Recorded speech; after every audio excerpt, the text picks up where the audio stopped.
Aloha. Welcome to Jordan's Journal. I'm Representative Jill Jordan. We have another installment today, and we'll be having two shows. So we'll tape the first show, and my first guest today is Project Officer from EPA, Debbie Lowe Lian, and Pake Salmon, who is a Communication Coordinator with Wai Ola o Waianae. So, welcome today. Thank you. I'd like to start off with Debbie. What do you do for the EPA? What is your position, and what does your program do? So I work out of EPA's San Francisco office, and I'm just here for a couple days for meetings. And I work in the Air Division. I'm the Community Toxics Coordinator. And so I have a number of community-based grants that I work on. The grant with Pacific American Foundation is one of them. And I also work on risk assessment and asthma issues. Wow, that's pretty big. Yeah. Pake, a little bit about you, where you're working with. Okay, first of all, thank you so much for having us on the show. Sure. I'm really happy to be here. I am working for Pacific American Foundation, and we started a grassroots organization called Wai Ola o Waianae, and I am the communication coordinator, and our focus is to stop illegal dumping and non-point source pollution. Wow, that's Yeah. heavy. That's something. That's what is needed in Waianae. That's correct. Yeah. There's a lot of need for that in our community. So, Debbie, going back to EPA, how do they get involved? Do they offer grants to different organizations that want to get more cognizant about these issues and Right. help resolve these issues? Right. We have a number of grants that community-based organizations can apply for. We have Community Action for a Renewed Environment grant, and I'll talk about that a little bit more. That's the one that Pacific American Foundation applied for. We also have Environmental Justice Small Grants, and we have Environmental Education Grants. And so a lot of nonprofit organizations apply for those three grant programs. Community Action for Renewed Environment is a really great grant program because it's a two-step process.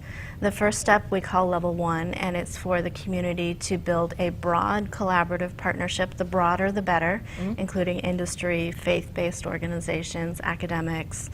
And then the community works within that broad partnership to define what the environmental issues are in the community.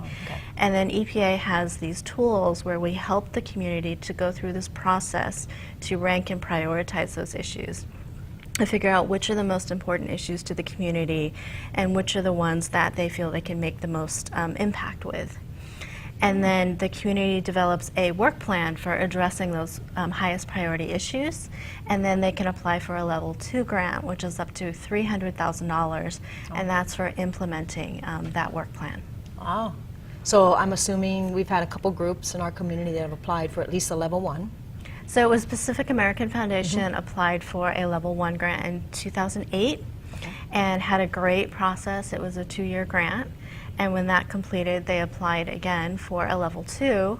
They didn't get it the first time around, but they did a lot of really hard work and applied again, and then they were just awarded a Level 2 grant in October of last year. Wow, that's great. Yeah. So I guess, Pake, you were involved from the get-go, from '08? No, I wasn't involved. I was involved in 2009. Oh, okay. Yeah, and I was hired on at first as a community liaison. Me and my other partner, Jolene Valenti, was also hired as a community liaison, and what we were hired for was to create outreach and assemble an advisory committee to see, who's interested in joining this, joining this cause. Okay. So that was in the first level. So that's where we're all gathering information to see what kind of rises to the level of the issues that are in the community for illegal activity or environmental issues, right? And that's what I assume you guys were doing in the first phase. Yeah, environmental issues. So, I mean, I don't know if everybody knows, but Waianae carries a huge environmental burden. Yes. We have 3 military outlets there. We have the dumps there. Yes. We have a power plant. So, we qualified for the EPA's, we're a community that is overburdened. And so that's how we qualified and started looking. started looking. So in the For a first solution, process, yes. all those issues came up in that first process. Yeah, and I was lucky enough to be able to come out and participate in some of this prioritization. So I saw all of the issues that the community raised, and they included all of the things that Pake mentioned. You know, illegal dumping, issues in the streams, air quality issues, you know, overdevelopment, the landfills. And then we shared what other communities had done for in the CARE program for how to rank and prioritize those. And I came out and we went with the community through this process using all these flip charts and trying to, you know, come to a common understanding about each of those issues. And then the community voted on each of those issues using certain criteria. And out of this long process, we came up with just a few issues to focus on for level 2. Oh, okay. So in that CARE process, that CARE actually stands for? Oh, sorry. CARE stands for Community Action for Renewed Environment. Oh. And it's a program that's been around for about 5 or 6 years. We've had 100 CARE communities nationwide. This is the only CARE project in the state of Hawaii. Oh, really? Yeah. Ah, it's great for our coastline. We're happy. Yeah. We're really happy and excited. Yeah. So in that first process, I guess some of the priorities that came up were exactly what? That we're going to focus on certain issues? I'll let So, you know, once again, this is community-driven. PAF did not come in here. We did not go to the community and say, look, that we're going to work on this. All the advisory committee and other members of the community, you know, like she said, we kind of sorted out all the issues, and then we came to the conclusion that, you know, illegal dumping and non-point source pollution is the issue we want to focus on. Because, look, if we want the Army out of Makua, is really $300,000 going to take care of that? So we had to look at how much money the EPA is going to give us and what we can do, you know, realistically. Oh, okay. So then we narrowed it down to non-point Source pollution and stopping illegal dumping. Oh, illegal and as you know, Joel, Yes. historically, Yeah. Waianae is a place where people, you know, people think that they can just come and dump everything That's right. on in our community, you know, from residential, our own selves, as well as, you know, we have military dumping also. Yeah. And then, you know, also state and city and county. So we have a big problem, and, you know, we just basically want to live, and we have a right to live in a clean and healthy community.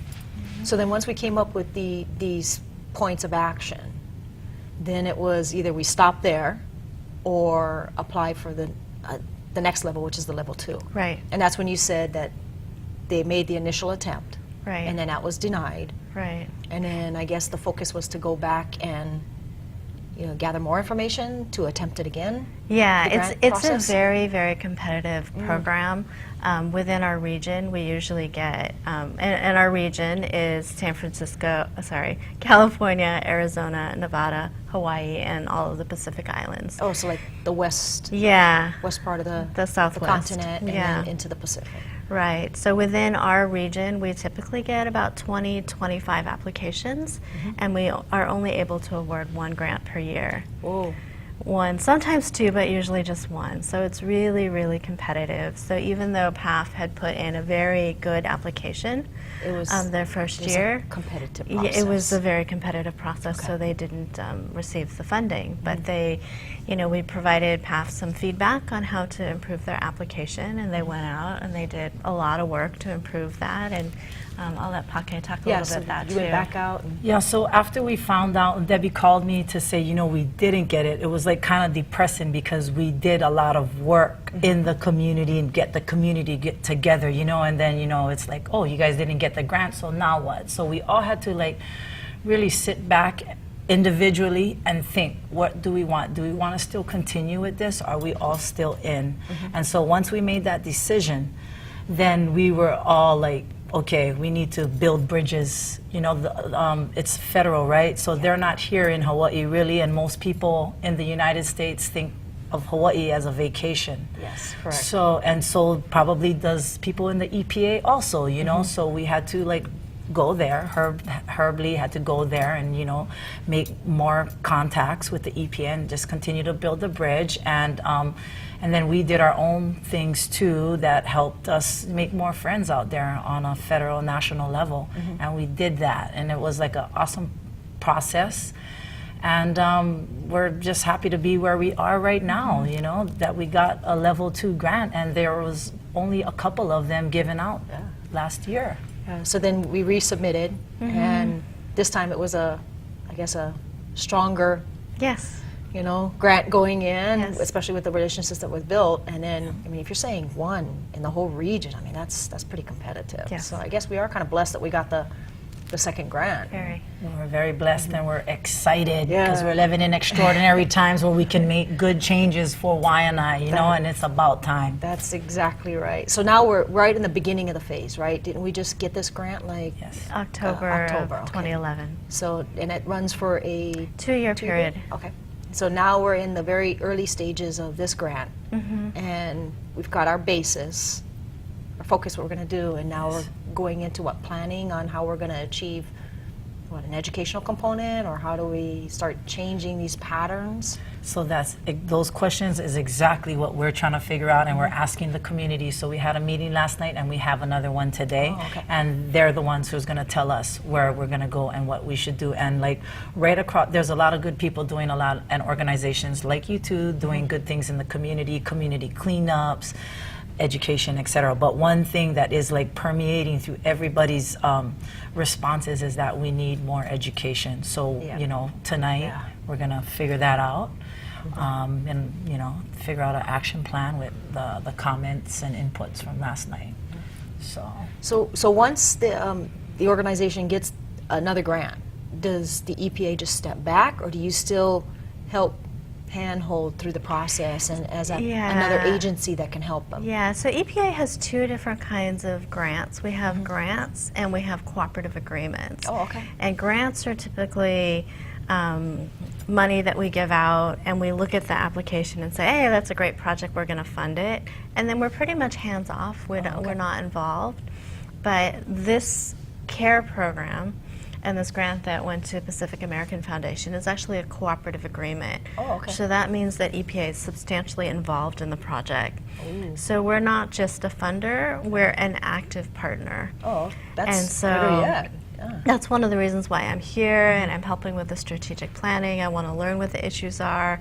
And then there's a whole team of people I have back in San Francisco who are knowledgeable about illegal dumping, about water issues, about air issues, about risk assessment. And whenever PAF needs that expertise, then I can bring them in and provide some assistance. Oh, that's like an extra helping hand. I mean, not only Yeah. here's your grant, Right. when you're done, report back to us, but now you've actually got a working partner, a federal level working partner with Right. EPA especially. That's awesome for our community. It's big time. Yeah, That's where we're at in Waianae. We're in the big time. that's a huge step. I mean, so when they find maybe some, you know, issue where it's maybe an EPA level, then you guys can come in, provide that expertise, and probably take over something that could come to that level, right? Yeah, we can do that. Also, when the community gets stuck on another issue, we can reach out to some of the other 100 CARE grantees around the nation. Say, hey, have you had this problem too? And what did you do to overcome that? And so we try to facilitate lessons learned between the different CARE communities. Oh, that's awesome. Yeah. Oh, you guys did A lot of resources Yeah, for us. that's a lot of resources. I mean, because, you know, in today's day and age, you know, a lot of governmental agencies are really stretched thin. Right, right. So, I mean, this is really a plus for us. I mean, and us being so far from the continent and any other land mass, we really don't have a lot other than the city or the state agencies here.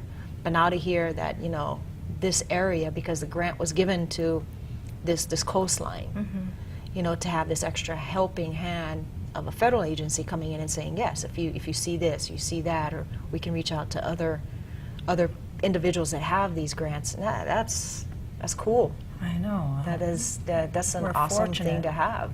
So now Wai Ola is moving forward with community. Tell us how you want us to move forward with our educational component and our.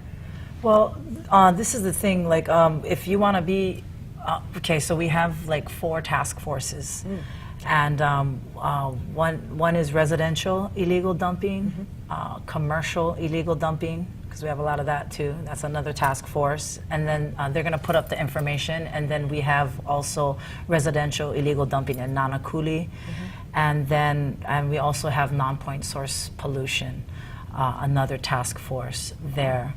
So. Yeah, did I answer your question? I'm sorry. So we have like 4 task force. Yes, and then we also have me, who I'm the communication coordinator. So people can also contact me if they want me to go speak somewhere or speak to them, telling them what the issues are, et cetera, et cetera. Oh, so it's not only about you guys just gathering information. You go out and you engage with, I guess, groups or schools or Rotary clubs. That's the next on the agenda, and this like Department of Health, stuff like that. That's Organizations a lot, like that. To get all those different agencies and different groups together for the educational component, and then how to change the Social habits, behavior. then the behaviors that have started over all these years. Yes. Oh, so, like, what if somebody's afraid, saying, well, I see somebody doing this or somebody doing it. Do you have a way to anonymously, get information so people don't feel fearful of coming forward with stuff? Well, first of all, like, if people are dumping, just call the cops, because it is illegal. That's correct, yes. So that it would be the first, and then for me, I haven't seen anybody dumping illegally yet. And, but if I do, I'm taking a picture, I'm calling the cops. Well, actually, I did see. And I didn't do that because I was just in complete shock. It was my bad, but it's never going to happen again. But I'll take a picture, call the cops, and then then let them take care of it. So we're not here to beat anybody up and rah rah rah. We want to educate people and let them know, look, hey, this first of all, this is illegal and what you're doing is wrong. Take it to the refuge center. Get rid of it the right way. So, I mean, even commercial. I mean, we could have activities that illegally operate in a community, and therefore maybe they might not know that they might be doing something illegal, right? I mean, that has happened. I'm sure that's come out in some of your research that you've done for your grants, right? And how do we handle those type of things? So usually, I guess EPA tries to educate first before they bring in the hammer, meaning the penalties or fines. Right. Okay, so I'm assuming that's what the plan of action is here, right? I think education is a big theme through all of the task forces, whether it's illegal dumping commercially or residentially or the non-point source.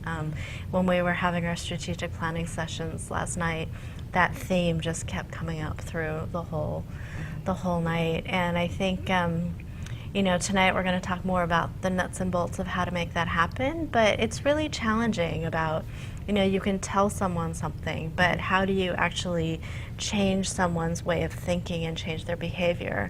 That's harder.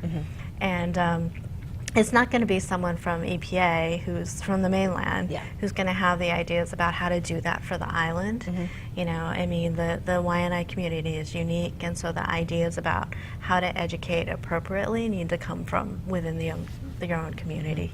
Well, I mean, I think it's a large statement, for us to be given one of these grants in the whole state. Right. And then to get a second one, it says a lot, but it also says how sadly what everybody has been saying all these years. Right. I mean, you hate to use the words environmental injustice or illegal activities, which is the dumping.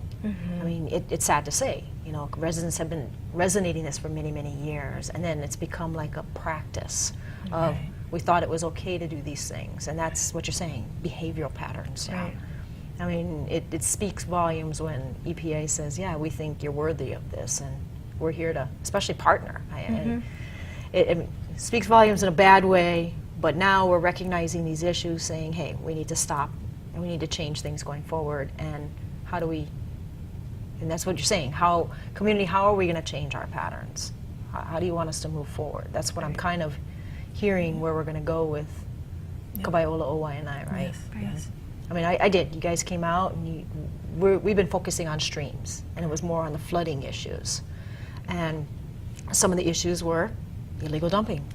You know, and when you see it, yeah, it's pretty bad, which causes flooding, causes damming, and it'll cause a flooding. And you guys out and you're supporting those. That's another way of engaging with the community, and how do you get more buy-ins from everybody, you know, and changing behaviors of youth going forward.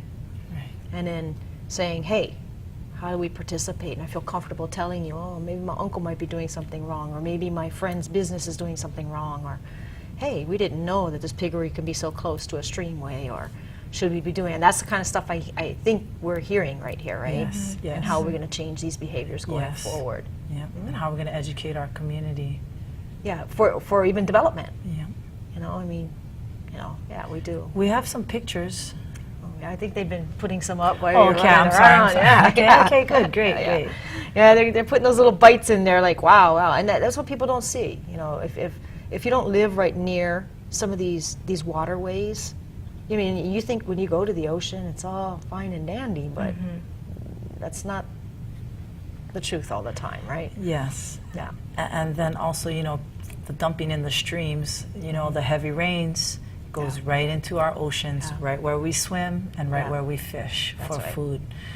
So, you know, this just got to stop, Yeah. bottom line. Yeah, so when we're talking about non-point source pollution, I can dump it up in a streamway, and it hasn't rained for a while, and then when we get a heavy rain, it all of a sudden ends up, and it can be contaminating food sources Right, down and on it the is. shorelines, right? Right. Because people fish, Right. people pick the lean wool, and Exactly. then we have our recreational activities out there, and we kind of forget about those type of things. Yeah. And then we kind of wonder why do I get sick? Or somebody said it really clearly the other day. Before, when you're younger, you can go swimming right in the streams, no problems.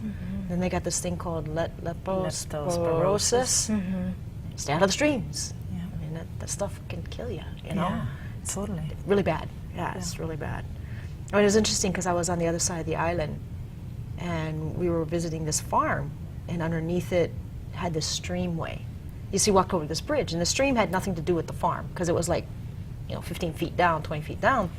But he goes, these agencies make me test for E. coli on my farm produce, and he has aquaculture.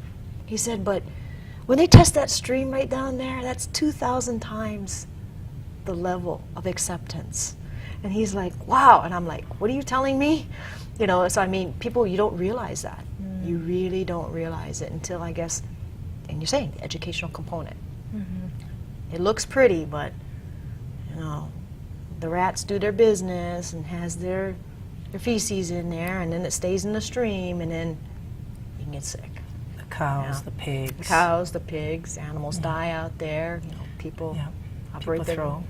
swim a chemical there, or it Yeah, gets exactly. Chemicals too. I had one of the pictures up there of this paint at Makua Beach that was just thrown in the bushes. Now it's either from maybe a small commercial operation or somebody who's a painter. Yeah. But I just felt like that was. I saw that last week, and I just was like, oh man, this Yeah. is so horrible. Yeah. I'd love to see those people who are doing that. Yeah, Just to educate them. Yeah, what's the thought process? And that's Yeah, exactly. and that's great. I guess that's why it was so important that we had to go back at it again and get that second grant Yeah. and work really hard the next 2 years and see where we can go from that level, because we all know it's not going to be solved in 2 years, Yeah, right? exactly. Sometimes it takes a generation to change the habit, right? Exactly. And so that's why we're so fortunate to have our partners too. Yep. DOH is a I'm- partner. I'm happy to have EPA. EPA. That's a huge part. Planning Solutions was a partner of ours, collecting data. Chaminade was also a partner with us, and Wow. then we have other organizations like one of the tour boats out in Waianae, Oh. to give education to their people and like what's happening in the water with the marine life, the turtles, plastic bags, they're eating them, dolphins, you know what I mean? All of what we're doing is impacting us as well as Everything. everything, the marine life. So we got to take care of it, and we're on our way. Thanks to the EPA. Yeah, thanks to the EPA. Well, you know what? We're running out of time here shortly. So I'd like to thank you, Debbie, for coming and joining us. Thank you for having us. I'm glad you're here, all the way from San Francisco. Pake, thank you for joining me. You're so welcome. This is the first part of a two-parter, so Pake, you'll be joining me along with Robert. And I'd like to say thank you, but do you have anything to say to my Olala audience out there? Give a little bit of information? I don't, but okay, go ahead. Okay, yeah.